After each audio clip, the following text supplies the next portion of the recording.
ఇదే మన ఇండియా.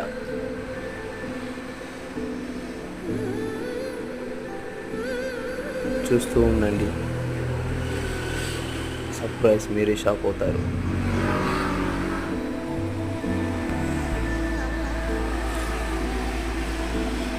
కొంచెం ముందుకెళ్తే మన ఇండియాలో ఉన్న నేచర్